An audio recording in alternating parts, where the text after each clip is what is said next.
very vulnerable thing to do. Now, I was doing a monologue from A Raisin in the Sun. I had an out-of-body experience. Everybody was like, wow, how did you do that? I was like, wow, I was lost in it, but I was still within the framework of the play. So there's that high he's talking about.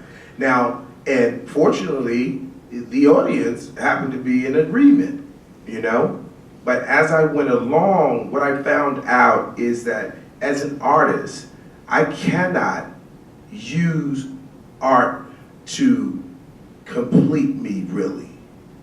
And I always find out, I started to find out about myself when I first felt rejection.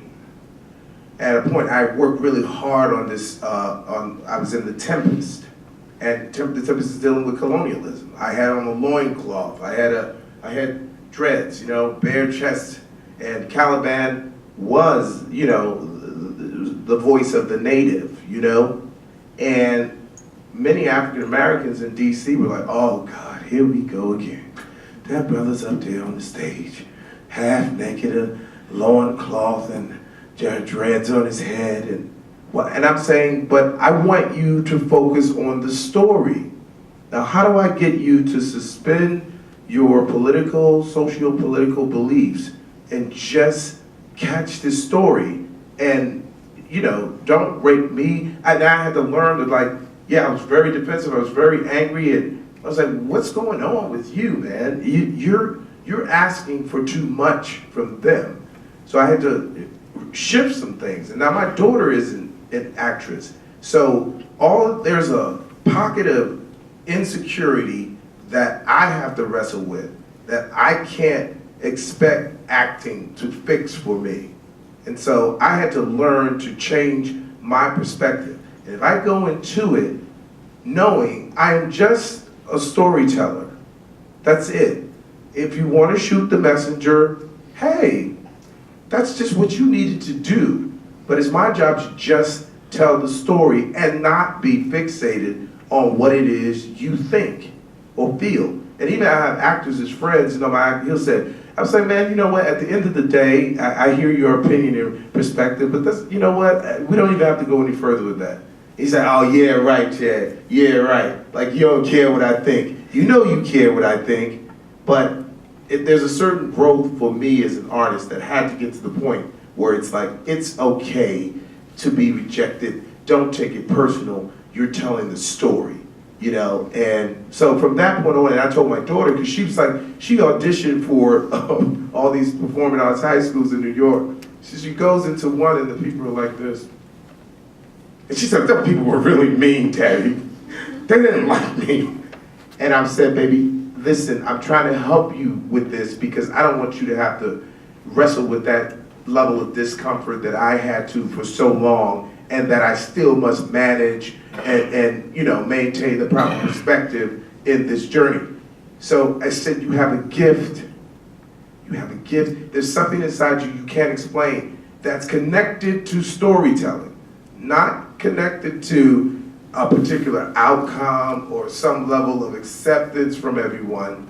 And, with that responsibility, there's going to be a level of discomfort, but don't turn it on yourself, So I had to learn to just allow you guys to, because like right now I could be like, damn, that dude's over there like he's asleep, man. I'm up here talking. Now, I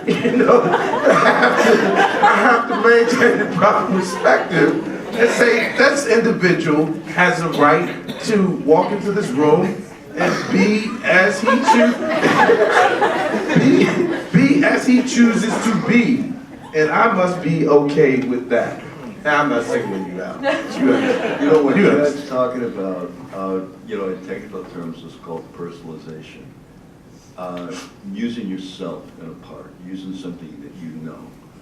But the trick is, the great actors are kind of schizophrenic, and they have a lot of selves, and you kind of pick the self that is the key to a particular part. Mm-hmm. And the other thing that Chad spoke about when he, in Raisin in the Sun, was a classic episode in Stanislavski where a guy didn't remember where he was in a part for about 10 minutes, and it was 10 minutes of genius. And what happens? What happens at that particular point is that the audience makes you feel safe. They don't have to buy everything you say. They just have to make you feel safe to go where you gotta go at that particular thing. And they'll either follow you or not, but they're not gonna critique you, they're not gonna walk out. They're gonna say, just as Chad said, you can be who you are, and you're interesting enough for me to follow that trip that you are on, and to be with you, and to empathize with you, and to actually become you. So let's talk a little bit more about what you called storytelling, Chad. Last night, Argo won Best Picture at the Oscars, and it had caused a fair amount of controversy because some people had been reading it as a documentary, while others were adamant that facts had been twisted for drama's sake. So does art have a responsibility to adhere to factual reality, to truth, if it's in a documentarian style even? What liberties does the title art give you? Well, you have to say loosely based. Yeah.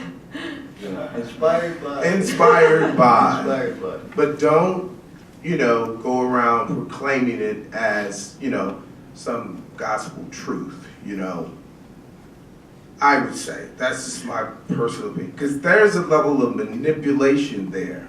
And then you've already compromised the integrity of the film for a need to what? What is it? Why would you hide that? Why is it not transparency? What are you going to lose if you just are transparent about what that experience is? Why do you not trust that you can be that transparent and still deliver something that we can all, or not all, or will engage it as we do, I was surprised, when I saw Argo. It's like, I already know what the outcome is. I knew at the end of the, you knew what was gonna happen. And for me, I was compelled with Ben Affleck and John Goodman and what's the other actor? I love everything except what Jack Goodman and Alan Alda were going to do next. Yes, I got that's that. yes. So they were so compelling in the way that they approached the roles that they were taking me on a journey because I needed to lose sight of the fact that I knew how it was going to end. So I'm really surprised with Lincoln and even Flight. For me, it was like, really? Art? Okay. I honestly just thought, oh, that's cute. That's right. I'm sitting in the Ziegfeld in New York. It's an amazing screen. I was like, that's cute. I didn't see, to me, I would have gone, I guess I would have needed to go further. I was never shocked or, So The Wire is done in a documentary style of film, I suppose. Yeah. And I know that people have approached you numerous times calling you Cuddy.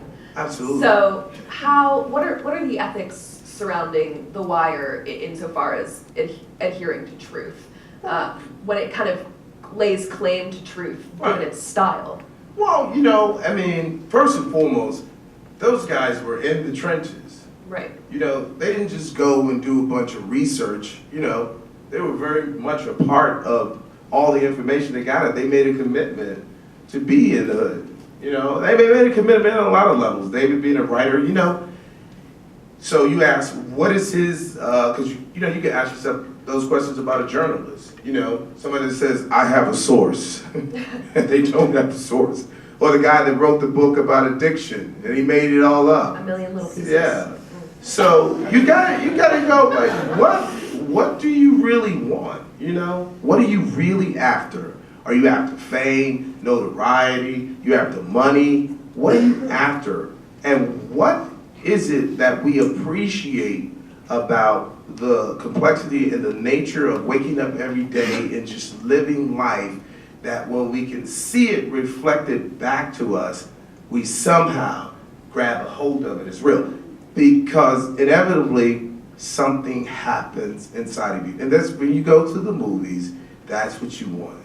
You want to have an experience that takes you out of here, or not all the way out of there, but there's just, all of a sudden you're open and you're kind of transfixed because it's hitting all these points inside of you, and that's the experience that we have when we embody a role. Yeah. Lee? Sure. This idea of truth, this is tricky.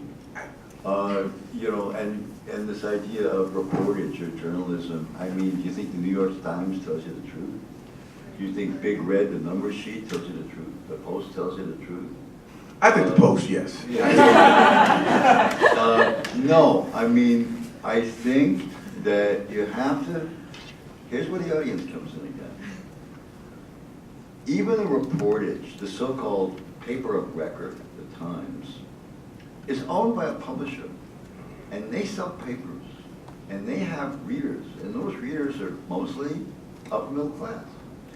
And so there's an upper middle class truth that this upper middle class wants to hear. And the Times is, hey, I'm going to give it to you. But the point here is that these truths are subjective, that I don't think there is even documentaries, how many different ways can you document something so it'll mean something different? Right. I mean, really, this is art. You are being manipulated, and there are rules to how you're being manipulated. I mean, so-called documentary film, if it really is going to move you, it's going to move in a Aristotelian arc like this, it's going to hit a climax, it's going to come down, it's going to open a denouement. And that's exactly the way it's going to go, and it's proven because that's a sexual rhythm. That's it. It's as simple as that. That's a sexual rhythm. Yeah, and it's the rhythm of every major language. So, whatever document you put together, you got to put together in a certain way. You got to sing a certain kind of song at a certain point, You got to scream at a certain moment. And, and then you got to,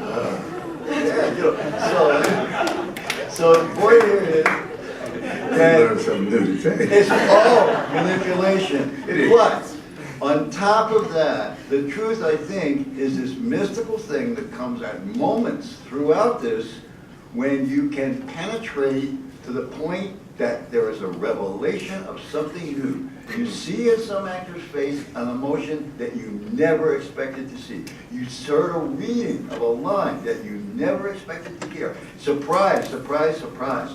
There is a little trick, that you can be driving along in a car, and you can be practically going to sleep, and your brain cells will be working at 100%, 80%, 60%, 20%, 5%, and then some kid will run in front of the car, and you go, "Rah!" and you'd avoid the kid, and immediately 100% of your brain is working. Okay, that's surprise. And that's the way a play or a movie catches you over and over again to activate the full power of neurons receiving that particular information and gaining truth and complexity. And all those things have to be organized in a way that applies to this classic rhythm. And no matter how you document or what you say is true, it's somebody's truth. The combination of directors and actors and designers, they have put together a kind of truth, and inside that there are moments of revelation. And this, I think, is as close as we can get. So let's wrap up this section of tonight's event with a final question. You mentioned rules to this manipulation, the inevitable manipulation that exists. What are these rules? What are the rules of manipulation? Well, I would say for The Wire. Play. Yeah, that's what I was saying. Broadway is leave them laughing. There's a rule. Don't walk on my line. There's a rule. But they're all true in a crazy sort of a way. I'm sorry, Jay, go ahead. No, it's fine. For the whatever this elusive truth is, or fluidity of it, out of the consciousness of David and Ed, because they had lived these experiences, you know, there was a strict gauntlet that every writer had to go through, you know, because it starts with the words on the page. And so they had to go through the gauntlet, and like it, whatever that meter is in them was what that writer had to engage. And it wasn't always, you know, an incredibly comfortable experience for the writers, because I mean, no one wants to be called. Yeah, no one wants to be called a liar, or I feel a sense of falseness in what you put on this page, and you put all your work into it. So it was we say rules. I you know, in the artist world, for me, that's, I guess. See, I've always identified with this thing like real. It has to be real. You know, when I started out and I watched the 8th grade play, if I didn't believe it, there was a problem. You know, that's how it was. Now, I don't know if that's truth or reality, but it was just something in me, because it's a form, it's an art form, it's storytelling, and you know, the trick to it is to get you to suspend your disbelief and go with me on whatever this journey is. So I was always about that, you know, it's got to be real, man, make it real, you know. And then I did avant-garde theater at the Wooster Group, and I realized, you know, it's like you said, it's form, it's the form, it's the I don't know. But it's still your reality. Yeah. With those degrees, still your reality. Oh yeah, And and that was all the part of the journey. Yeah. With me, they were like, okay, buddy, you're gonna expose something about yourself. You're not gonna be couched in what you think this character is. Chad, we need you to expose something about yourself that it almost feels like you don't know you're exposing it. Right. And Liz would do that all the time. And I would tell Liz, just say what it is, because I'm ready to go there. You know, I want to participate in an experience that's going to give the audience these, like you said, kind of, you know, this aha, or whoa, or damn, or whoa, what the hell? You know, I want the audience to be able to go through all of that. So I don't want to hide, or I don't want to, I think with The Wire and all the work I've done, it's no shortcuts, you know, no shortcuts, and no stone unturned, and we're gonna wrestle with this until we have some experience that maybe we can't describe what it is, but we all know we had it. And when we could get that going in the rehearsal room, that was the exciting part of it. To a point where it was it's not forced at all, and I don't know, it's adhering to something larger. I can't 100% describe it, but I know, like if two people are fighting and you walk in that room, you can feel a certain energy, right? You don't know what happened, but that energy is connecting with the energy in your body, and you're having an experience. You can sense something. And so for me, it was always about just, you know, taking off, revealing, just being as open as I could, and as willing to hear my partner, you know, as I was to trying to come in with some fixed way of doing, you know, it's just surrendering to collaboration and all the weird clunky nature of all of that, and then allowing whatever to birth out of that. I want to add just a little bit to what Chad was saying, that when the moments arrive that are real, that are deep, and that are particularly vulnerable, what you always have in your mind is the fact that you are close to jumping to poetry. That there's always this second level, you know, that it's going there, but you're just going to jump it, and you're suddenly up here, and you're suddenly in a more spiritual realm, a more mystical realm, and a more poetic realm. And, you know, a lot of times you get to the point where you just live for those jumps. You wait to see if a certain amount of surprise, a certain kind of reading, a certain kind of vulnerability, a certain kind of, you know, a movement on stage can jump you to a moment of poetry. And that's, in a sense, I think, a super truth. Let's Not have a documentary truth, but a truth above it. I was going to end on that note of great gravity by saying, let's have a round of applause for our two amazing speakers.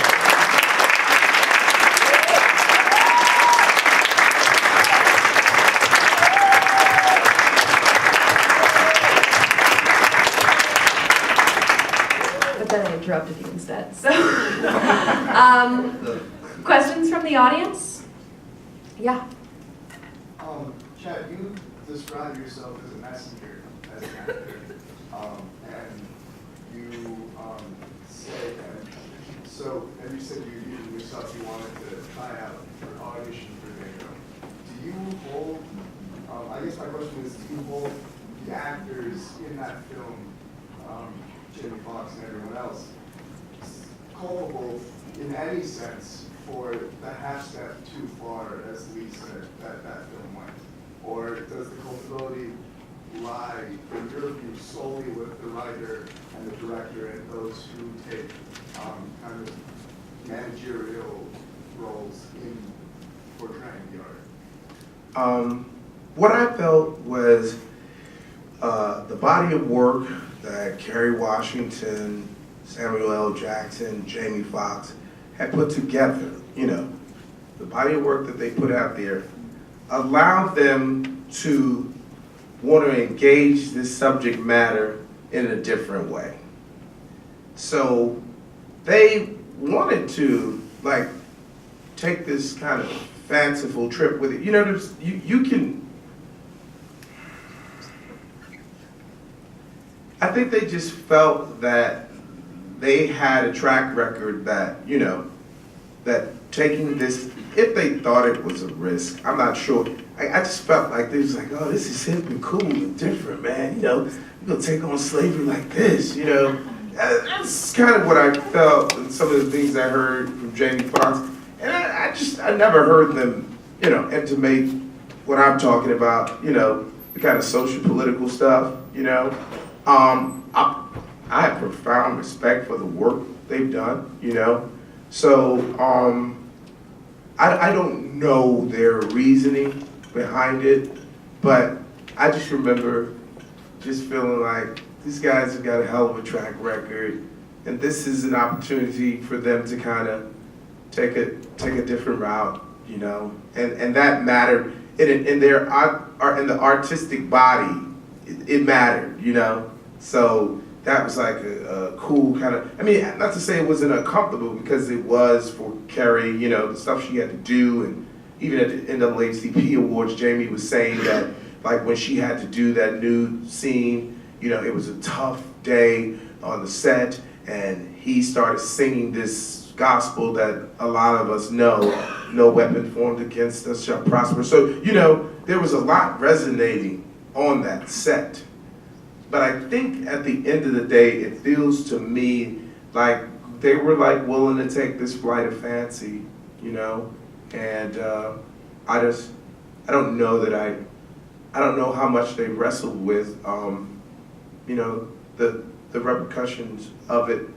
But at the same time, Sam Jackson's role for me was just, I laughed the whole time. I thought he was hilarious, because it was sickeningly funny, But I didn't have a problem with the performances, Yeah, I want to second that. I was blown away by Samuel L. Jackson in that.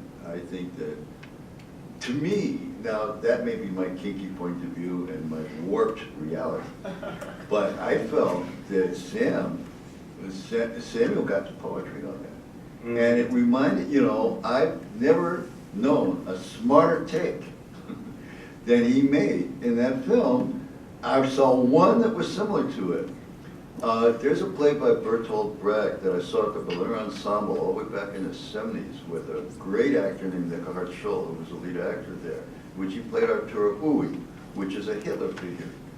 But Arturo Ui was played as a clown. And that was very dangerous in East Berlin at that particular time, to play Hitler as a clown. this murder of millions of people. And I remember one scene where he was in a Miami hotel and sitting with his back to an audience, and he started giving a speech. And, well, I gotta preface this with, he learned how to talk as Hitler. And it was really funny because he got a Shakespearean actor to teach him. And the Shakespearean actor would go like this. And Eckhart would go like this, and he would cover his balls with his other hand. And then the Shakespearean actor would go like that, and Hitler would switch, cover his balls with his hand, And then he sat on this couch, and he started giving this Hitlerian harangue, and he started bouncing it on the couch. And the palm tree started bouncing, and the couch started bouncing, and he ended up the whole sequence with this fabulous Lazzi, in which he turned a double flip over backwards and landed like this. Totally clown. Well, Samuel's great choices, for example, makeup that went back to Disney's Uncle Remus with that white hair and stuff like that. And as I was telling Chad earlier, it reminded me that here's a perfect, talk about something that will make you think. You start to think the Samuel Jackson character could be a neo-colonial head of Guinea-Bissau right now, who had learned how to play it the white way, and was taking over a country, was killing a few million people, mining diamonds, selling weapons, and the whole thing, and had it all set, and it was incredible social insight into this particular psychology of how this particular very, very clever black man picks the white way, decides to go all the way. He would have taken over the plantation.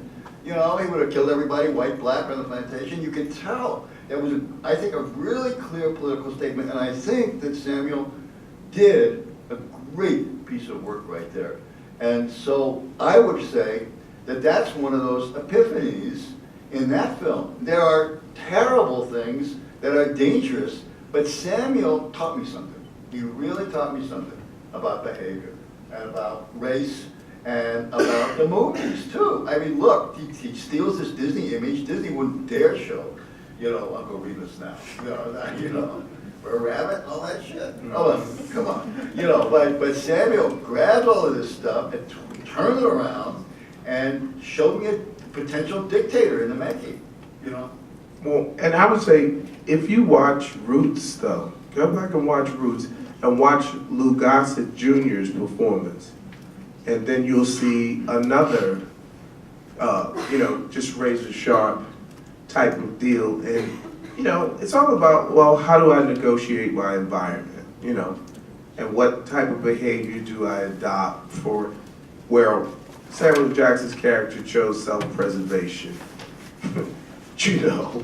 overall to me, at the end of the day, nothing mattered more than survival. So in order to survive, I must align myself with, with Leonardo's character. Where's the power source and how am I gonna stay alive? And so he aligns himself with it, and he adopts all the necessary behavior and attitudes that are gonna keep him in good standing. But, it comes at a cost, because Django's gonna come and shoot both of your legs off. And the kingdom is gonna be blown up at the end, I know, I would only say that the real truth is, okay, what really happens to that Sam Jackson character? Nothing. Nothing. He's alive and well today.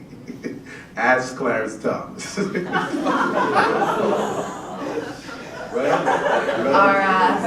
Our second question over here. Can we go back to A Million Little Pieces?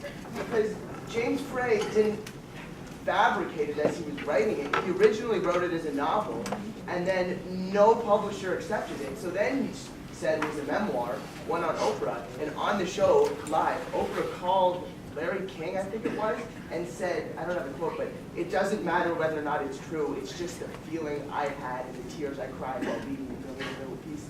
Mm-hmm. And then, of course, he embellished the whole thing. Mm-hmm.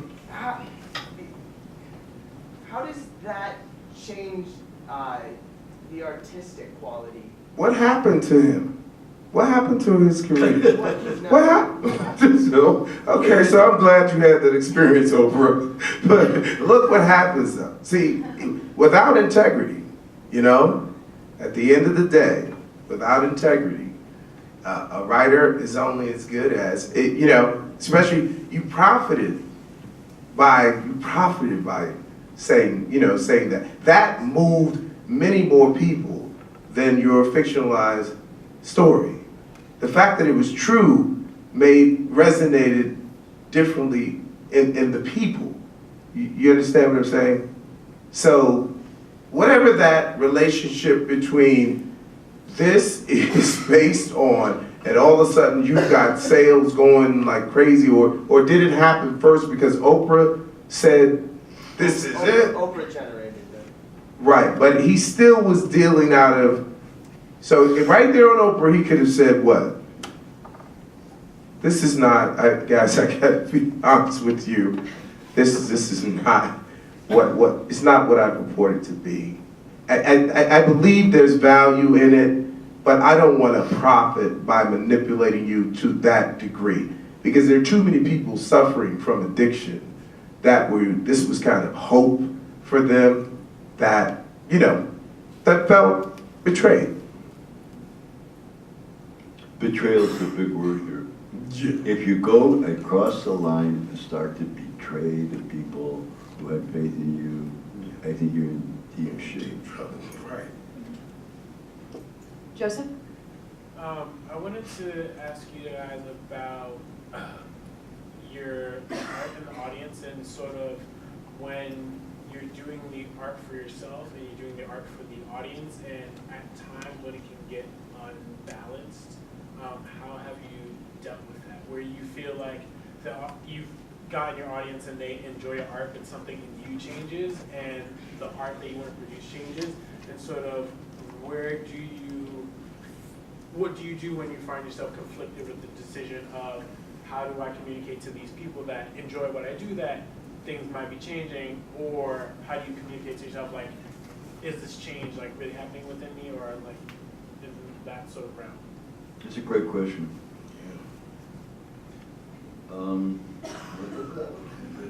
Well, there's a couple of different dynamics involved in that personally. One is people identify, like they call me Cuddy, you know. So now I have people who completely identify with me as Cuddy and that level of art, but they don't know about the Chad that's on It's Always Sunny in Philadelphia, or, you know, the Chad that does a Fox sitcom. And in all reality, it's a tricky deal, because I know some actors who will only negotiate a role from the standpoint of protecting an image that their audience already identifies them with. Right. And they'll compromise the play or anything else, or at least what many of us perceive that the playwright intended, will not do it because they don't want to offend, or they don't want to be off-putting to those people who identify with them and keep their commercial life viable. You know, I've seen that happen, and This is the star syndrome. yeah. And so for me, like having started with Stanislavski, you know, and the understanding of what he was trying to do with those people, he was fascinated with human behavior and trying to understand why when you get up here, you can't be as you are out there. That was the whole, you know, a lot of it. Like, I need authentic human behavior. You people, what is it that you're doing? You know, this is not gonna help us, really. It's gonna more so isolate an audience. So the play is always the thing. You know, the art in the play, I'm never really negotiating it from the standpoint of, is my audience. I'm just gonna move in a space where I am able to tell these stories and allow these gifts to come out, and, you know, the audience is gonna do with it what they will. I don't really get too, you know, too caught up in in that aspect. Do you understand? I just want to add another, come from another side on that. That sometimes it's really frustrating. As a writer, I was writing a certain way in the 60s to the 70s, and then I changed and I wrote differently. And then I changed again in the 90s, and now I'm writing a third way. And I actually think I'm improving. I actually think this is better, this is funnier, this is tighter, and this is hipper, what I'm doing now. However, many people would prefer that I wrote like I did in the 70s. And this is going back to Williams. People wanted Tennessee to write The Glass Menagerie forever. You know, they never wanted him to go past that one. And I found that it's tremendously frustrating. I kind of wanted to say, yeah, but this is better, come along with me, you know, go with me. Yes, I love to entertain audiences, but I want to entertain you the way I now feel entertainment works. What I now think is funny. I want to tell those jokes, not what I thought was funny when in the 70s, you know. I'm playing it a little less safe now. I didn't want to be as polite as I was then. I was more scared then. And so I really feel that there's frustration built into that because you want to entertain and you want to be yourself, but as yourself changes or grows, no matter whether it's defined as growth or not, as you change, some people come with you and some don't, and you just have to face that. Yeah. Final question.